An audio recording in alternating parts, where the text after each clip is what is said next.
What's up, everybody? How's everybody doing?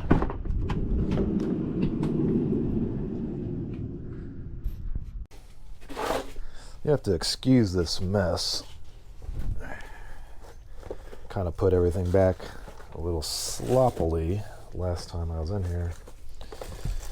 Got a little bit of work I have to do on the Yamaha, gearing up for the 2024 track season. The first event I have already on the schedule is going to be a fun one. It's with Ken Hill.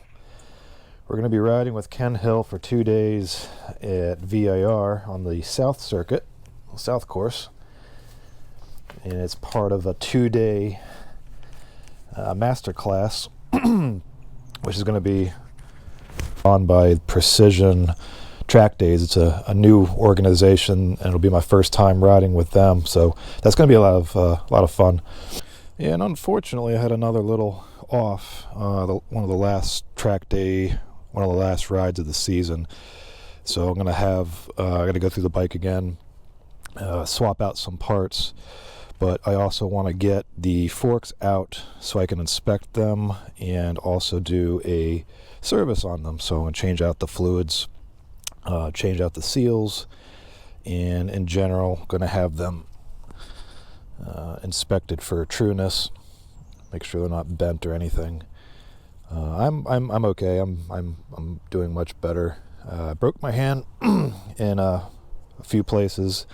It's my right hand, unfortunately, but with physical therapy and just taking some time to get better, get well, I think I'm ready to ride again. So, like I said, we've got a 2-day track event coming up at the end of April, just riding with Ken Hill, and that's going to be very exciting. I've never ridden with Ken Hill. I follow his podcasts. I listen to all of them, and I subscribe to his Order of the Sport methodology. So it's going to be a good experience, a lot of fun. But yeah, I got to get this bike sorted out. I believe I'll be riding a lot of the BMW for that.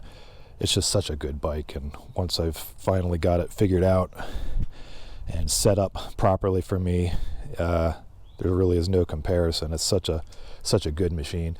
Both bikes have their purpose. This one's great, lightweight, handles very well, and it's just a unique bike. I like having this one on track, so I plan on continuing to ride it on track, but we got to get it sorted up.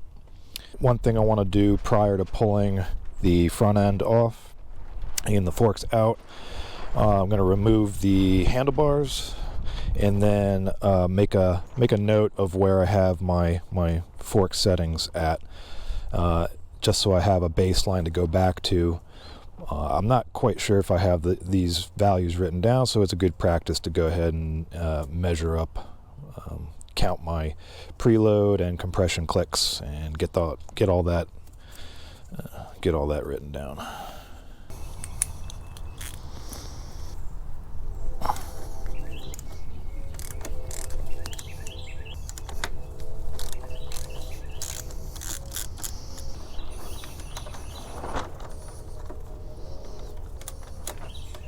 Now I can move this. Now we have easy access here. We will count our turns in on preload and compression on the compression circuit, and make a note of that. And like I said, we'll have a starting point for when we get these forks back in. Somebody thinks they're very funny. Like I said, I'm all right. I'm fine. But yep, crashing sucks. Crashing sucks. Learn your lessons. Apparently I don't. So it's a 3mm Allen, and all I'm going to do is count my turns going in until it bottoms out, and then you know how many turns out you need to go when you get these things back together. So that's 1.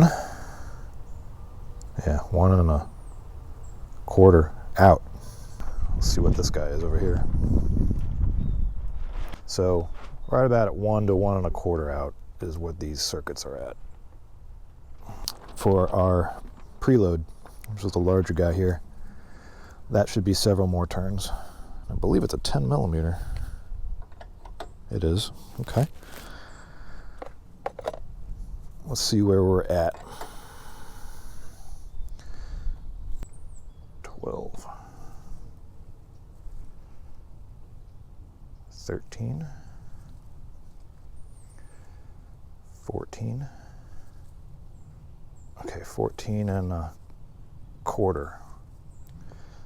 So 14 and a quarter turn on preload. Let's check our left fork and make sure it's the same. Should be.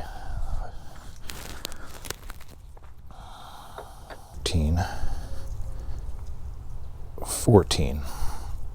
Yep, right at 14. Okay, now that we know what our fork settings are, I can feel comfortable removing them and putting them back where I had them. So next step, I'm just gonna pull the front wheel, snap all my safety wire off, start with the calipers obviously, and get going on that. Okay, got the forks out. A little dirty, that's okay, we'll clean that up. But overall, they look fine.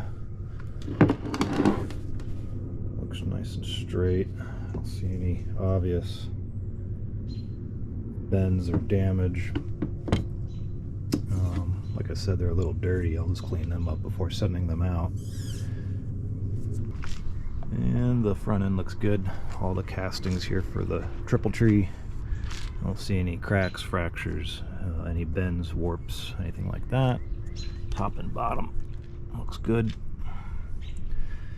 You can also take time here to look at the frame.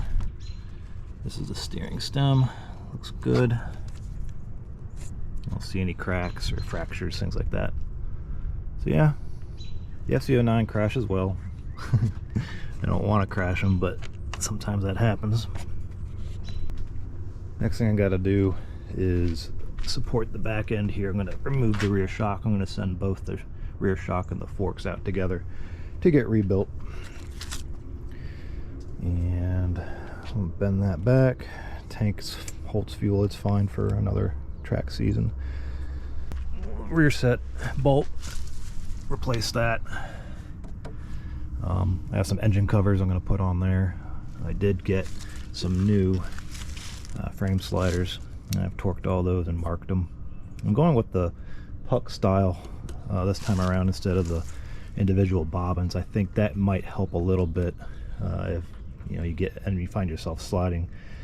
These might have a little less chance of digging into the ground and possibly flipping the bike. So we're going to try that. But the rear set, that's just the bolt bent, so we'll replace that and clean and lube that chain while I'm over here as well. But there's no other damage other than the stator cover here. And again, I'm going to put all new engine covers on this thing. So this is a good little trick for getting your rear shock out. If you don't have like a way to suspend the back of the bike, just put a simple scissor lift in some spacer between your tire and the frame, lift it up. Now it's supported, and you can see the shock is removed, so it keeps the frame up. I have this K-Tech unit that I am considering putting in the meantime. It's something new, I haven't run one before. The other shock is a Penske double clicker. I've been running that one for several years, and it is long overdue for rebuilding. But in the meantime, I might run this guy. It's about 10 millimeters longer from eye to eye, which will put a little bit of weight back on the front tire. It will definitely change the handling characteristics, but it's something I might try. But anyway, that'll about wrap up this video. If you guys on the East Coast have folks that you like using for suspension work, why don't you go ahead and leave me a comment below, and I can look into that. But in the meantime, that's going to do it, and I'll update once I get everything back and put back together.